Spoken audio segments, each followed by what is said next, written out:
My name is Hannah. I am 9 years old and last summer my mom went to Europe for a month and left me with a single wrinkled 20 in my hand. See, you are independent now, she said with a bright smile, dragging her suitcase toward the door. You are not a baby anymore. Just order food if you need to. Okay. Independent. That was her word, not mine. I stared at the bill in my palm. $20. Not a plan, not a sitter, not even a real goodbye. Just a fake kiss on my forehead, the sound of a suitcase rolling down the driveway, and the front door shutting in my face. I will be fine, I said out loud to an empty hallway, as if saying it could make it true. But my hands were shaking. There was no one else in the house, no one who could cook, no one who even knew I had been left here alone. I tried to pretend this was some kind of test I could beat. Day 1, I told myself, I will prove that I can handle this. I lined up the few cans in the pantry, checked the fridge that was already half empty, and pushed my fear down as far as it would go. If my mom thought I was independent, then maybe she should see what that really looked like. Because as that month dragged on, the $20 in my hand would vanish, the food would run out, and the quiet in our house would turn into something darker than loneliness. And when they finally came back, what my mom saw inside our home made her whisper, "No, no, this cannot be happening." Do you want to know how being left with $20 at 9 turned into the one choice that made my mom regret everything she had done to me? Stay to the end and you will see exactly how I made sure she would never forget it. The first problem hit me about 10 minutes after the taxi pulled away. My mom had tossed a shiny emergency credit card on the counter like that would fix everything. There was just one catch. It was not activated and I did not know the PIN. I found that out the hard way. Standing at the doorway with my phone in my hand, trying to order food and watching every app reject the card again and again. So, it was just me, a dead card, and $20. Day 1, I turned it into a game. I sliced bread as thin as I could, spread peanut butter so carefully it barely covered the surface, and told myself real survivors made things last. I even joked in my head that this would make a good story someday. By day 3, it stopped being funny. The pantry looked like a before picture in a commercial about hunger. A couple of cans I did not know how to open without cutting myself. A box of cereal with more air than food and a jar of pickles I hated. My stomach growled loud enough to embarrass me even though no one else was there. I tried to distract myself. I turned the TV on and let random shows play, noise filling the room so I did not have to hear the house creak. I opened my mom's laptop and stared at her work emails piled up like they mattered more than anything else. At some point, I pulled out my notebook and wrote in thick letters across the top of the page, evidence. Below that, I scrawled, left alone at 9, $20, no food plan, no check-ins. I didn't know exactly what I'd do with it, but putting it on paper made something inside me click. If they believed I was old enough to stay by myself, then I was old enough to remember everything, to document everything, to prove one day how they picked a vacation instead of me. I grabbed my phone and opened a video app. Day 3, I said softly to the camera. My face looked smaller than I thought it would. I am still alone. The car does not work. I ate the last decent thing in the fridge yesterday. I stopped, swallowing. If you are seeing this, it means someone finally asked what happened to me. I saved the clip and locked my phone, my heart racing. Part of me hoped no one would ever watch it. Another part of me wanted that video to blow up in my mom's face when she came back. I thought about my best friend, Emma, and hovered over her name. If I texted her, I'd have to admit my mom left me, that I was hungry, that I wasn't okay. So instead, I sent a message that sounded normal. How was your trip? No reply. Maybe she was somewhere by a lake, eating burgers with her family, not even looking at her phone. My stomach tightened. By day 5, the hunger felt like static in my head. I started getting lightheaded whenever I stood up too fast. I found a half-empty box of cereal shoved in the back of the cupboard and ate it dry from the bag, forcing myself to make every handful last. I opened my notebook again and wrote another line. By day 5, still no call from Mom, not even a text. Then I added another line.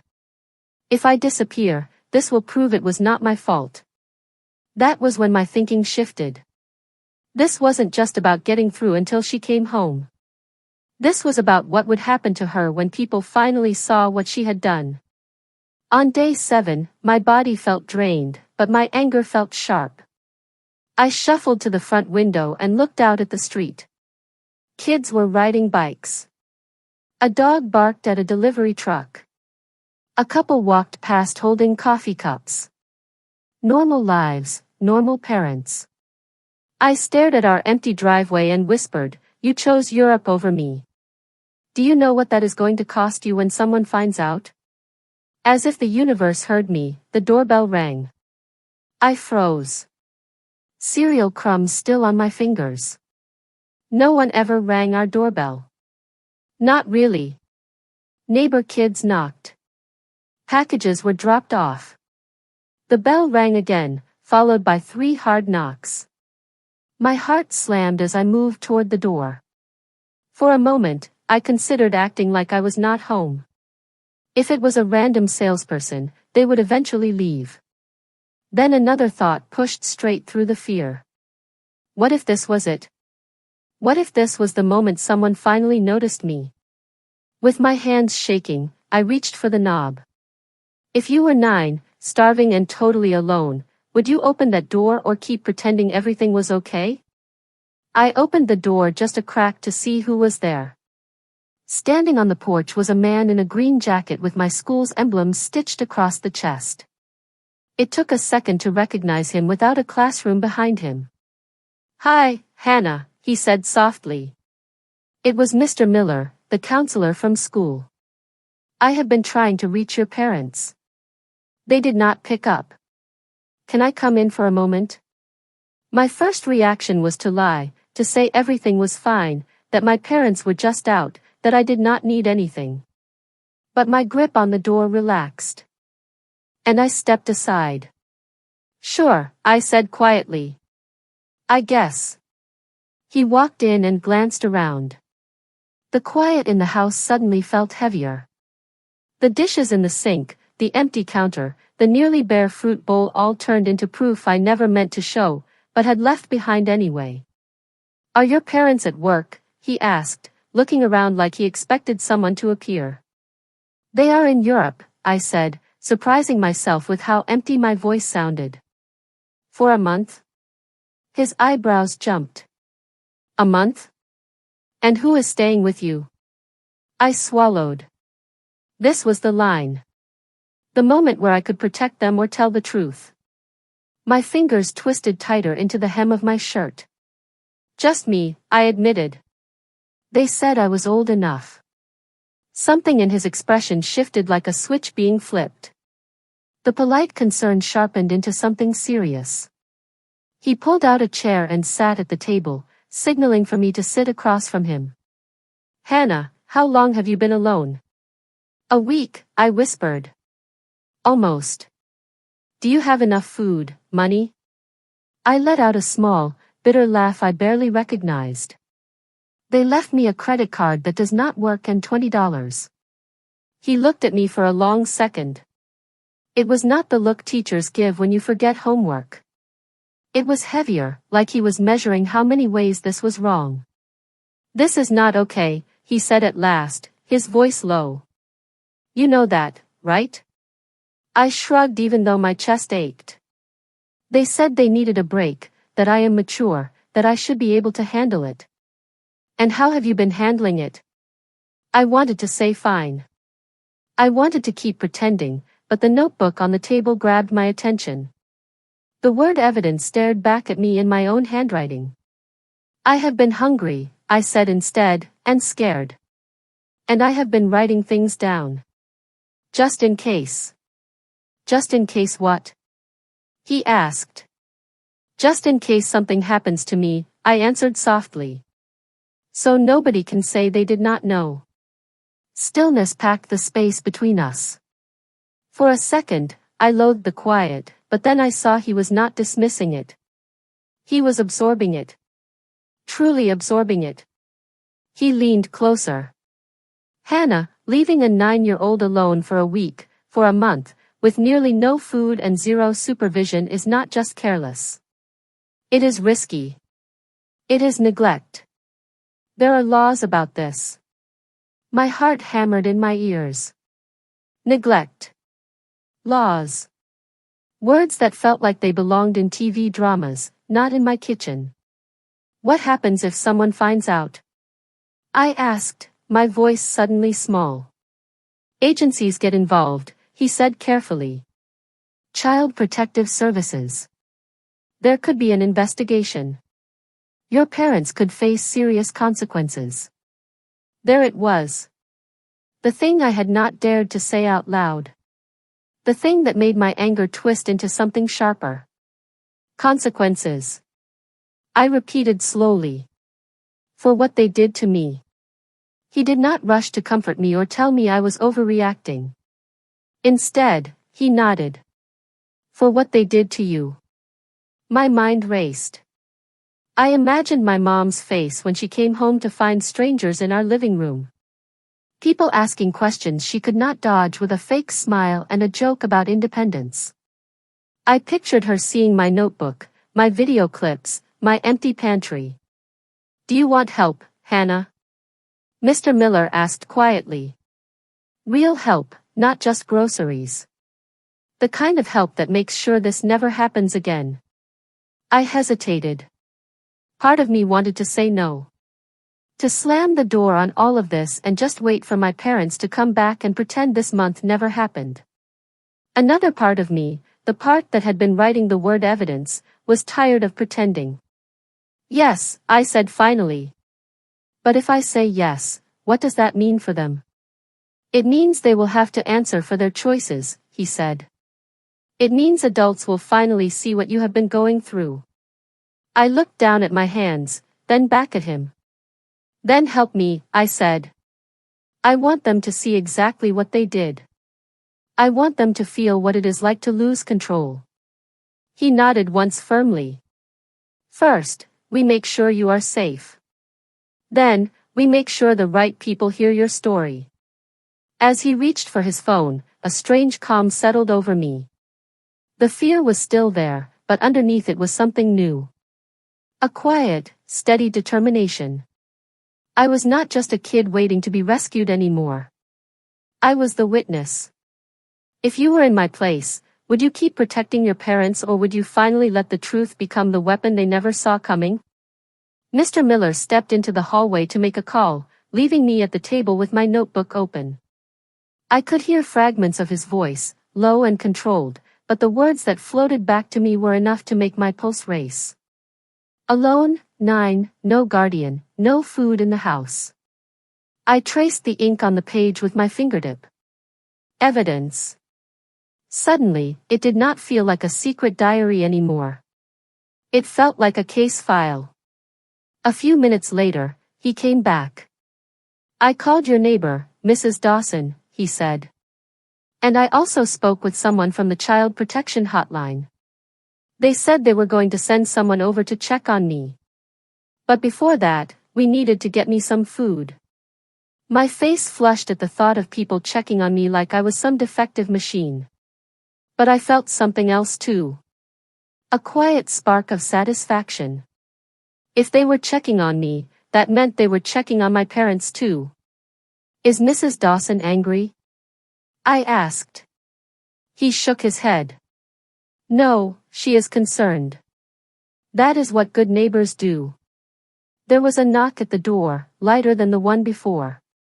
Mrs. Dawson came in, her eyes moving over me, from my face to the notebook, the empty cereal box on the counter, the washed-out look I could not hide. Oh, Hannah, she whispered. Why did you not come to me earlier? Because I did not want to seem weak, I said fast. They always say I am mature, that I can manage things. I thought asking for help meant proving them wrong. Her face softened. Asking for help is not weakness. It is survival. And sometimes it is the only way to force adults to face what they do. That line rang in my head like a bell. Make adults face what they do. We all sat together, and for the first time I did not feel like a kid being talked over. They asked me to tell them everything, and I did. I told them about the suitcase rolling out the front door. The $20, the card that would not work. The way my mom laughed when I asked who would stay with me.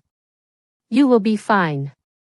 You are my little adult, she had said, like it was praise. As I spoke, Mrs. Dawson clenched her jaw. Mr. Miller wrote quickly on a pad from his bag. Can we show them this? I asked, pointing at my notebook. When they come, the people from the hotline. Yes, he said. And I want you to keep writing what you felt, what you ate when you tried to call them, everything you remember. So they cannot twist it later, I said quietly. So they cannot say I am exaggerating. Exactly, he said. You are allowed to protect yourself with the truth. Those words tightened my chest. Protect myself with the truth. That sounded a lot like revenge, and I realized I did not hate that. Later, when the caseworker arrived, she introduced herself and asked to look around the house. I watched her eyes stop on the almost empty fridge, the trash with just a few wrappers, the unused emergency credit card on the counter. She did not need to say anything. Her face said enough. How long have your parents been gone? She asked softly. 7 days, I said. They planned a month. And who checks on you? No one, until today. Do they call? Not since the airport, I said. She sent a selfie from Paris with a heart emoji. That was it. The caseworker nodded slowly, then looked at Mr. Miller and Mrs. Dawson. Thanks for reaching out, she said. While they were talking, I stepped away for a moment and set my phone on the counter, reopening the video app. I filmed a quiet clip of the empty fridge, the bare table, the caseworker's bag sitting on the chair. This is what our house looked like when they finally realized I was alone, I said to the camera. This is what my mom will walk into when she comes back. When I finished, I slipped my phone into my pocket, the video safely saved. I was no longer just getting by. I was keeping receipts. The caseworker came back to me. For now, you won't be alone again, she said. We're arranging for you to stay with Mrs. Dawson while we talk to your parents and sort out the next steps. I looked at my neighbor. She gave a small smile and squeezed my shoulder. Is that okay with you, Hannah? The caseworker asked. I thought about the empty house, the long silent nights, the way my mom's last message was about croissants instead of me. Then I thought about something else. What it would do to my parents when they came home and found not just an empty house, but an official report waiting for them. Yes, I said. I want to stay somewhere I'm not invisible. That night, as I packed a small bag of clothes and my notebook, I took one last look around my room. The posters on the wall, the stuffed animal on my bed, the window facing the street. This was the place you left, I whispered to myself, imagining my mom hearing it later. But it's not the place you'll find when you come back. If you were me, would you choose to forgive and forget? Or would you let every empty shelf and missed call become proof that could change everything? Moving next door should have felt like nothing, just a few steps across the grass. But carrying my small bag and notebook into Mrs. Dawson's house felt like crossing a line I could never uncross. I wasn't just the kid stuck in the middle anymore. I was the kid someone chose to protect. Her house smelled like clean laundry and vanilla. The table was set with placemats, and her fridge was full of real food, not just leftovers shoved into corners. My stomach growled before I could stop it. We'll fix that first, she said, acting like she didn't notice my embarrassment. Come on, let's cook together. We went back to the kitchen with reusable bags. This time, she didn't just grab random food. She let me choose. Pasta, sauce, vegetables, bread, fruit, things that would last, things that made the kitchen look like someone actually lived there. Hold on to the receipts, Mr. Miller said softly while we brought the bags inside. They prove what wasn't here before today. So we tucked the receipts into my notebook, behind the pages where I'd written about being hungry. Proof. Piece by piece, as we cooked, the noise of boiling water and garlic hitting the pan wrapped around me like something I didn't realize I'd been missing. Have you ever made spaghetti from scratch like this? Mrs. Dawson asked. Not really, I said. My mom usually microwaves things or we just order takeout.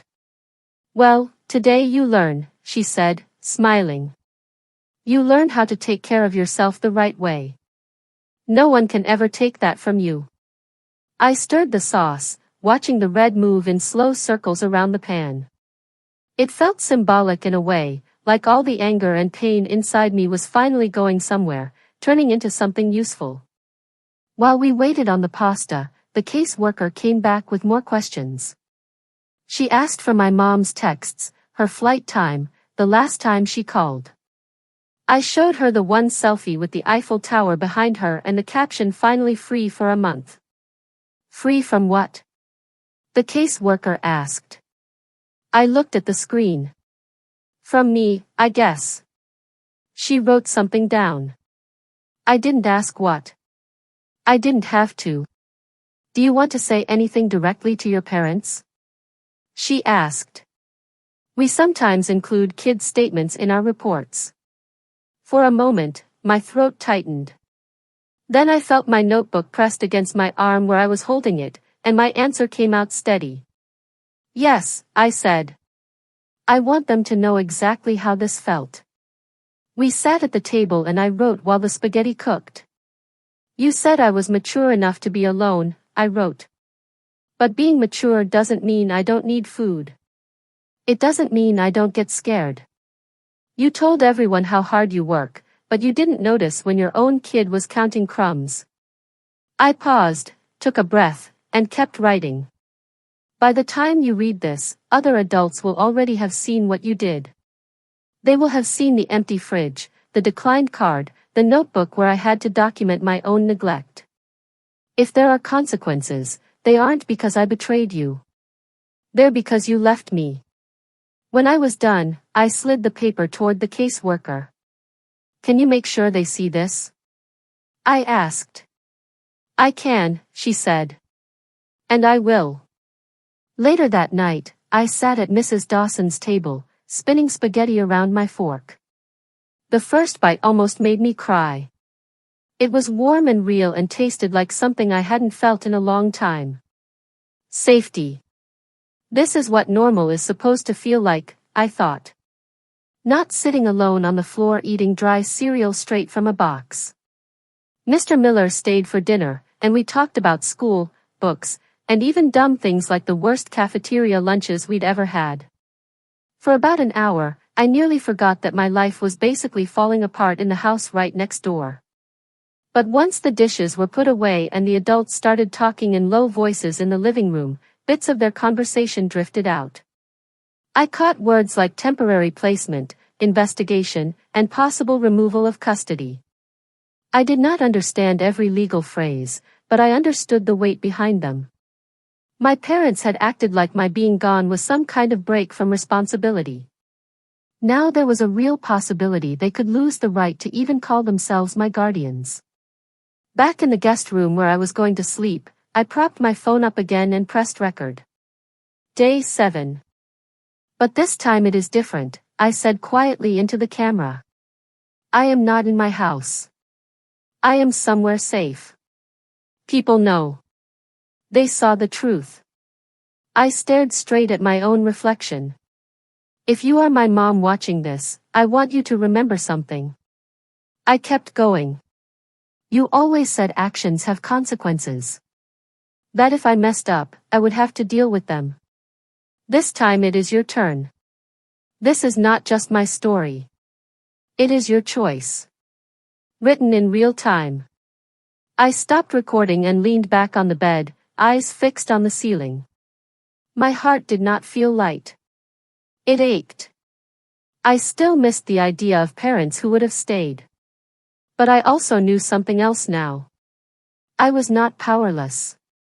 Maybe one moment of kindness really could change everything. But would it be enough to fix a lifetime of coming second to work and vacations? Or would it only give me the strength to walk away from them for good when the moment came? The days at Mrs. Dawson's house felt strange at first, like I had accidentally stepped into someone else's family. I woke up to the smell of breakfast instead of my stomach growling. There was always someone asking how I slept, not just assuming I was okay. For the first time in a long while, I did not have to prove I was independent every second just to be allowed to exist. But even with that warmth, there was a clock ticking quietly in the background. Every adult around me felt it. I felt it too. Eventually, my parents would have to come back. Eventually, they would have to walk into everything they abandoned. On the second night, my phone buzzed while I was sitting at the kitchen table doing homework. A number I knew lit up the screen. My mom's work phone. I stared at it until the display began to fade. "Aren't you going to answer?" Mrs. Dawson asked softly. My hands shook. What if she is just calling to scream at me for ruining her trip? "Then you will know exactly where you stand," she said evenly. "But you do not have to talk to her alone." I tapped accept and set the phone on speaker. "Hannah?" Her voice cut through the line, clipped, irritated, not concerned. "What is happening? Why is some woman from Child Services emailing me about an investigation? Why is your school involved? Do you have any idea how bad this looks for me?" There it was. "No. Are you okay? No. Are you safe? Just how this looks for me," I swallowed. "They stepped in because you abandoned me," I said. My voice trembled, but I forced it out. "You went to Europe for a month. You left me by myself with $20 and a credit card that didn't work. They saw the house. They saw the fridge. They saw everything. You are exaggerating." She fired back instantly. "There was plenty of food. You know how dramatic you get. And you are 9, not a baby. I can't believe you would turn people against us like this. Do you understand what you're doing to our reputation?" Across the table, I watched Mrs. Dawson's jaw tighten. She leaned in so her voice would project. "This is Mrs. Dawson, I am the neighbor. I am also the one who bought your daughter groceries because there was almost nothing left. This is not about reputation. It is about safety." There was a sharp breath on the other end. "Why are you interfering? This is a family issue. Hannah is fine." I glanced at the notebook beside me, open to a page where I had written "no call for 7 days." "No," I said softly, cutting in before anyone else could. "I was not fine. I am not fine with what you did." There was a pause, and for a brief moment I thought maybe she would finally hear me. Then she spoke again, every word pushed through clenched teeth. "We will talk about this when we get back, and we are going to have a serious conversation about consequences, young lady." The line went dead. Mrs. Dawson reached over and muted the phone before it could ring again. "She is right about one thing," she said quietly. "There will be consequences, but not just for you." The next day, the caseworker came to the school and pulled me out of class. We sat in a small office that smelled like dry erase markers and stale coffee while she scrolled through something on her tablet. "Your parents have moved their flight up," she told me. "They will be home in 3 days instead of 3 weeks." My heart flipped. Part of me felt relieved they weren't staying gone for the entire month. Another part of me understood the reason. They weren't coming back for me. They were coming back to protect themselves. "What happens when they show up?" I asked. We will meet them at the house, she said. I will be there along with a supervisor from the department. Mr. Miller has agreed to come as a school representative. We want you included in the conversation if you feel safe. I thought about crashing at Mrs. Dawson's place and letting the adults deal with it. I thought about slipping into my room and acting asleep when they came in. Both choices felt like choosing to disappear again. No, I said slowly. I want to be there. I want them to see me. I want them to see what they walked back into. The caseworker nodded. Then we will make sure you have a voice in that room. For the next 2 days, we got ready without calling it getting ready. We did not practice lines like a school play, but we lined up facts. The caseworker printed copies of my statement, the notes from my notebook she had permission to use, the grocery receipts, screenshots of my mom's posts from Europe, the call logs showing how many times she never checked in. This is not about punishing them just to punish them, she reminded me. This is about making sure you are safe. Whatever happens comes from their choices, not your existence. I got what she meant, but another part of me, the part that remembered eating dry cereal in the dark, could not act like this, did not feel like something else too.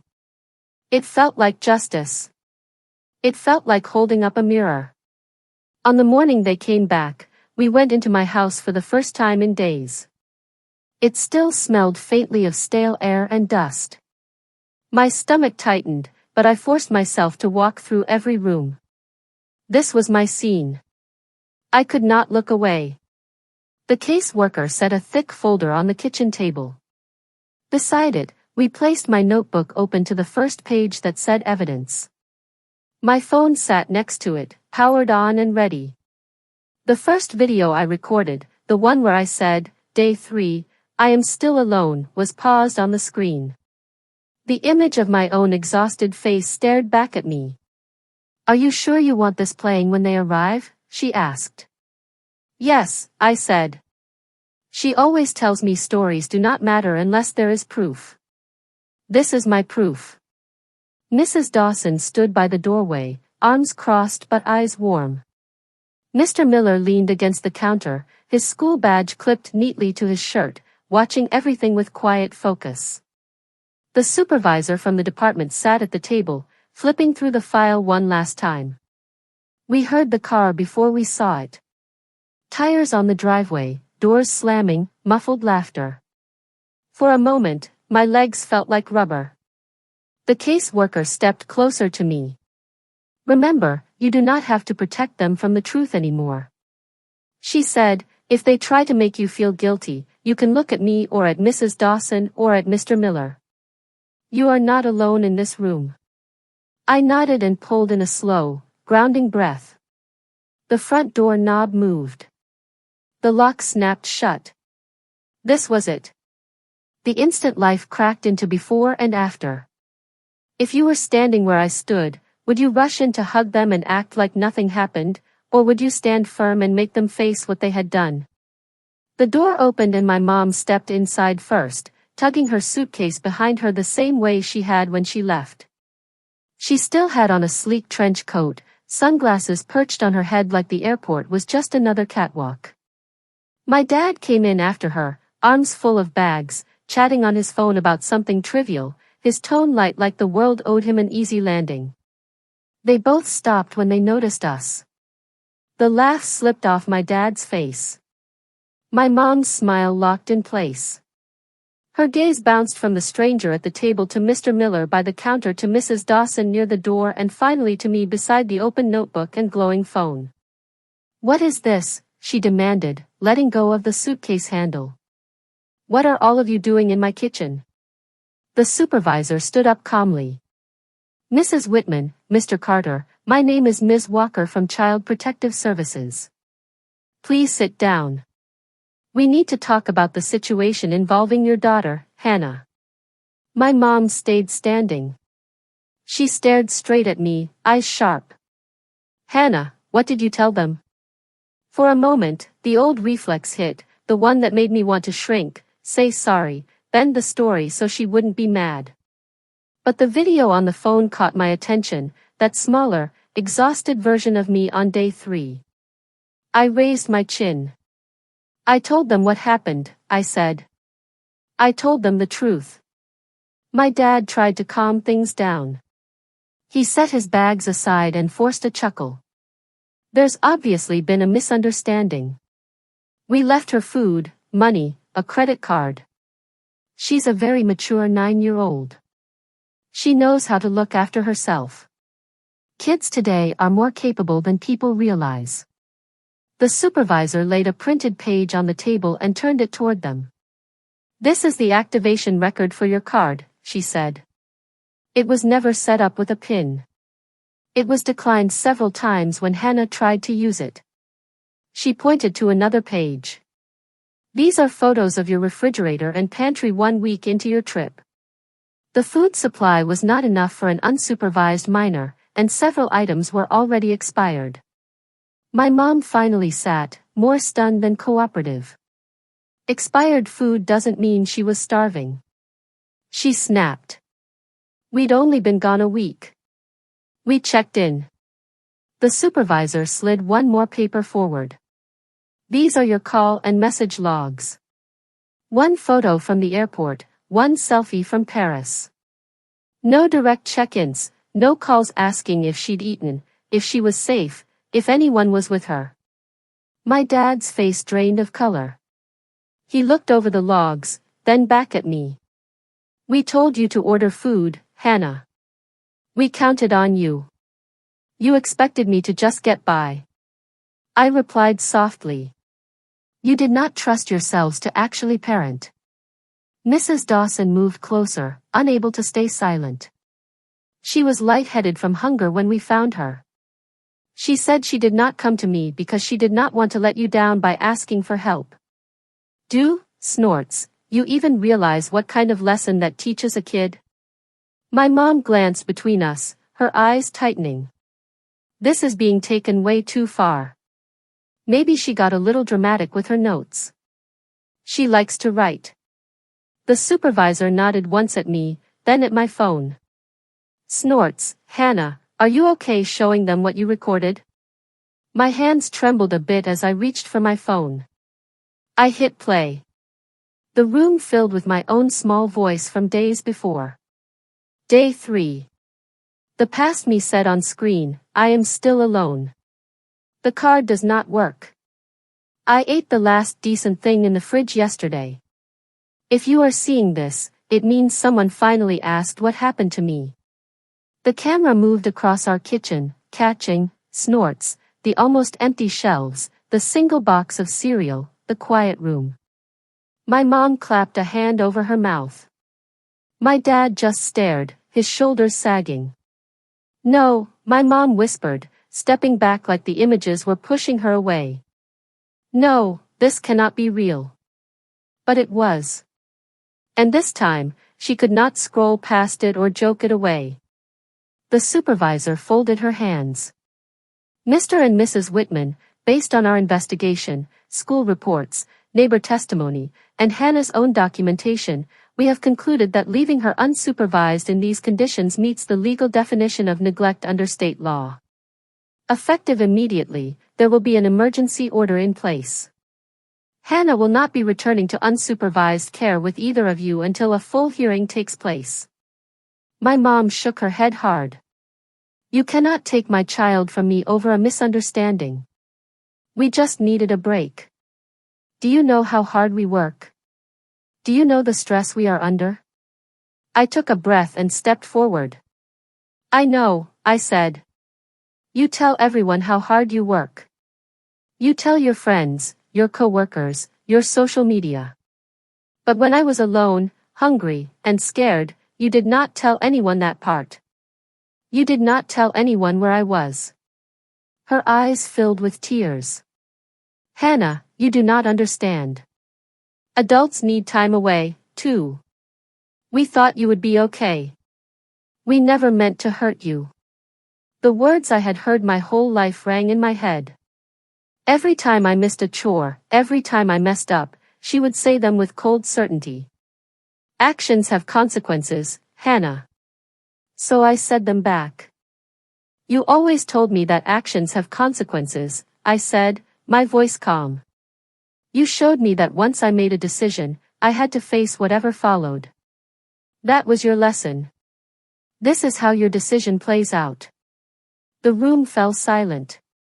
My mom looked like the floor had dropped out from under her. My dad clenched the back of a chair like it was the only thing holding him up. The supervisor spoke once more.